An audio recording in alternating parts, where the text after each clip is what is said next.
आप किसी को जिसको जरा सा सुख है, कोई राजनेता है या कोई वैसे अच्छी पोस्ट है, उसको जिक्र करो, प्रार्थना करो, रिश्तेदार हो या कोई भी, कि भक्ति कर ले, परमात्मा का नाम ले ले, और फिर अगले जीवन में बहुत दुर्गति होती है, गधे कुत्ते सुअर बनोगे। फिर वो क्या कहता है, और किसने देखा है, एक बात में खत्म करना चाहते हैं, किसने देखा है, और फिर लास्ट में कहेंगे देखी जाएगी जो होगी। फिर के देखी जाएगी, गधा अपने पास तो कुमार देखेगा। देखना अब है, संतों के विचार सुन और छोड़ इसको, बुद्ध को भक्ति कर। अब जैसे पुण्यात्माओं, एक अंधा जावा था बियाबान में, जंगल की तरफ, वन की तरफ वो जा रहा था, और उससे किसी ने, आंखों वाले ने कहा कि सूरदास इधर मत जा, ये रास्ता ठीक नहीं है, तू भयंकर बियाबान में फंस जाएगा और तेरी दुर्गति हो जाएगी, जंगली जानवर तुझे मार खाएंगे, फाड़ देंगे, तू इधर मत जा, ये रास्ता गलत है तेरा। अब वो अंधा ये कहे किसने देखा है और देखी जाएगी। अरे भले आदमी, आँखें वाले की मानता ना, अंधे ने दिखता ना, तो बता कोई बात हुई है।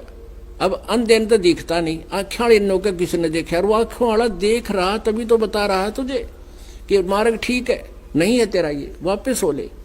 तो उस अंधे का के करे जो आँखें वाले की ना माने, तो आंखों वाले थे वो परमात्मा कबीर परमेश्वर आए, फिर उस परमेश्वर से परिचित वो महापुरुष संत जिनको भगवान पाया, वो थे आँखें वाले और हम हैं अंधे।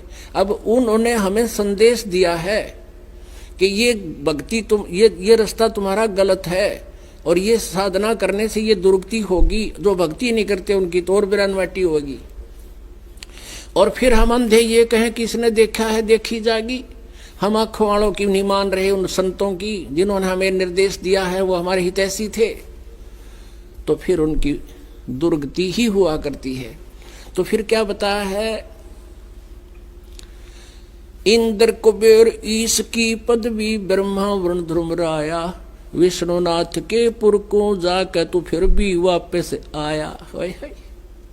असंग जन्म तन मरत्या होगे, जीवित क्यों न मरे रे, द्वादश मध्य महल मठ बोरे, बहुर न दे धरे रे।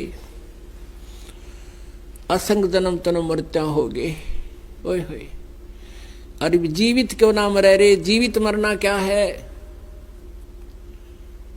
सुरपति दुखिया भूपति दुखिया, रंक दुखी बपरीती हो, कहे कबीर और सब दुखिया, एक संत सुखी मन जीती हो। अब जिसने मन को जीता वो सुखी है। अब मन कैसे जीता जाएगा, इस ज्ञान से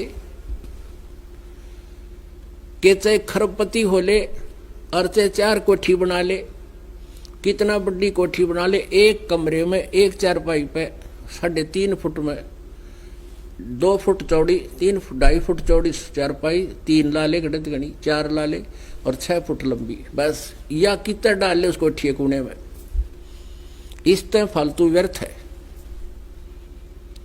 अब ये ज्ञान से मन हटेगा, फिर जीवित कैसे मरना है। जैसे किसी को आप कहते हो चलो सत्संग में, वो कहता समय नहीं, फिर देखूंगा। एक नाइट सर्विस में जा रहा था, गया था किसी कामवश, सुबह वापस आना था, उसने बहुत जरूरी कार्य था, और रास्ते में मृत्यु को प्राप्त हो गया एक्सीडेंट में। जो व्यक्ति नाइट सर्विस में रात्रि के समय जा रहा था, उसको कितना जरूरी काम था, कितना शीघ्रता से जा रहा था, और फिर वापस आया को नहीं, वो काम भी रह गया और आप भी गया। वो जिस काम को अनिवार्य जानकर रातों चलकर वापस आना चाहा था, वो आ नहीं पाया, वो काम भी गया, आप भी गया, और कुछ हाथ लगा नहीं। तो ऐसे जब ये मन आपके अंदर ये बाधा पैदा करे कि सत्संग में जाने से तेरा कोई हानि होगी, तो फिर इसने समझावा बैठ कर भगवान के ज्ञान थे। अब तो नो सोच ले मैं मर गया, मृत्यु होगी, सपोज करके चाल पड़े हम मर गए, और 3 दिन के लिए मर गए, अब 3 दिन में कोई हानि हुआ भी गी, वैसे तो भगवान के मार्ग पे लाभ हो, ऐसा हानि नहीं हुआ करती। आपको बहुत प्रमाण दे दूंगा, यहां भी जो ऐसा घटना घटी है। भक्त यहां होते हैं, भगवान वहां होते हैं, और उनके वो काम किए सोच भी नहीं सकते। फिर भी आप अपनी सोच से सोच कर ये चल पड़िए कि 3 दिन हम मर गए, और 3 दिन में जो हानि होगी वो फिर जाकर संभाल लेंगे, अपनी सेट कर लेंगे। भगवान का रास्ता तो मिल रहा है हमें, भक्ति का समय तो मिल गया।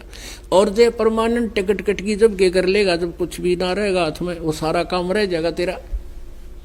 तो इसको कहते हैं जीवित मरना। मन चाहता है शराब पी लूं, मन चाहता है कोठी ले लूं, मन चाहता है फलानी चीज ले लूं, तो इसने समझा दे भाई भक्ति कर ले, ना तो ये महावीर जैन वाली बिरानमट्टी तेरी भी हो जाएगी।